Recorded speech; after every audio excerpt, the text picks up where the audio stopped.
Momento ideal na economia do Jorge Lukács, tradução para o português de Maria Angélica Borges com a colaboração de Silvia Salvi, né? A versão italiana de Alberto Scarponi, a parte da cópia da tilografia da redação em alemão preparada por Ferenc Brode e Gabor Hevai e revista pelo próprio Jorge Lukács. Maria Angélica Borges, professora colaboradora do Departamento de Letras da Universidade de São Paulo. As nossas pesquisas demonstraram que o fato mais fundamental, mais material da economia, o trabalho, tem caracteres de uma posição teleológica. Nossos leitores recordam o ponto ontológico da determinação dada por Marx. Mas o que desde o começo distingue o pior arquiteto da melhor abelha é o fato de que ele construiu o favo na cabeça antes de construí-lo na cera. Ao fim do processo de trabalho emerge um resultado que já estava presente desde o início na ideia do trabalhador, que portanto estava presente idealmente, não que ele efetue somente uma mudança de forma do elemento natural.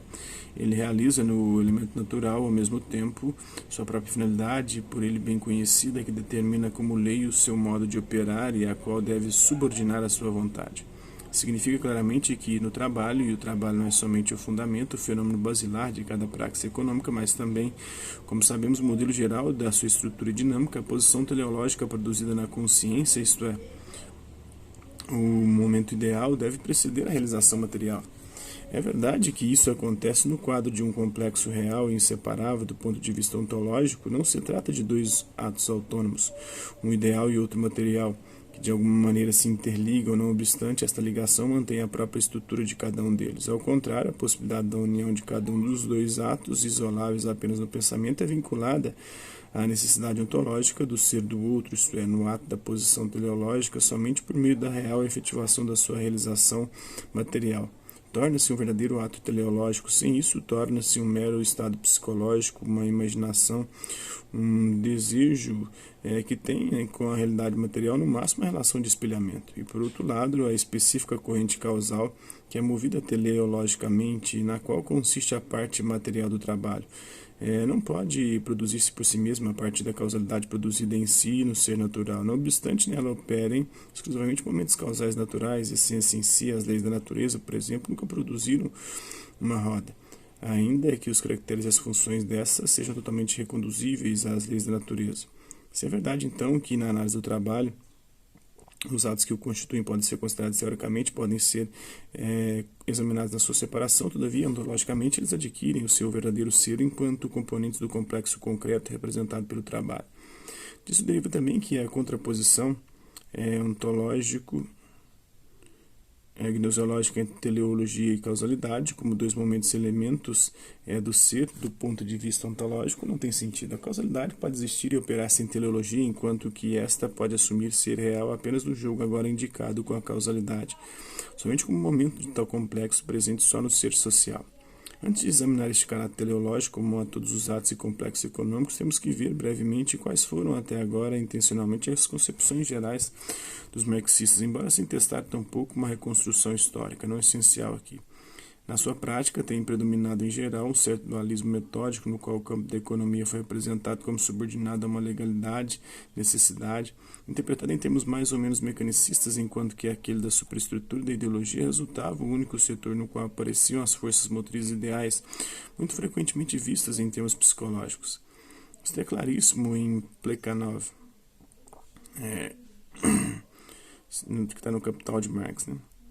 Mas este dualismo metódico predomina em geral, prescindindo-se do modo no qual venha colocada a relação entre base e superestrutura, sem uma ótica mecanicista ou com germes de uma certa dialética. Uma espécie de unificação do método, mas falsificando radicalmente a essência do ser social, é tentada por Kautsky, quando, na sua tardia fase teórica, reconduz a totalidade do ser social à categoria de substância biológica. Assim, segundo ele, a história da humanidade constitui apenas um caso especial da história dos seres vivos. Este desconhecimento da constituição real da praxis econômica e social leva a tomar acriticamente dos manuais acadêmicos a mais superficial concepção da relação entre teleologia e causalidade, onde a primeira é considerada uma forma de pensamento dos estágios primitivos, com o progresso do conhecimento, acaba por fazer desaparecer a vantagem da causalidade. Em Marx, Adler desaparece ao invés do ser social Cada momento material também, as relações econômicas são, em substância, relações espirituais. Por isso, a totalidade da sociedade dos homens transforma-se em um produto kantianamente entendido da consciência. E disso deriva, finalmente, que a socialização não surge simplesmente no curso do processo histórico-econômico.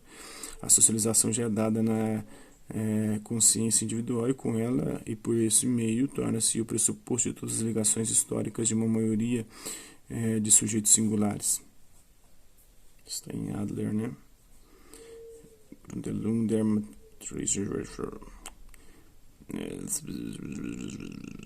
Voltando aqui, perdi, né? Sujeitos singulares.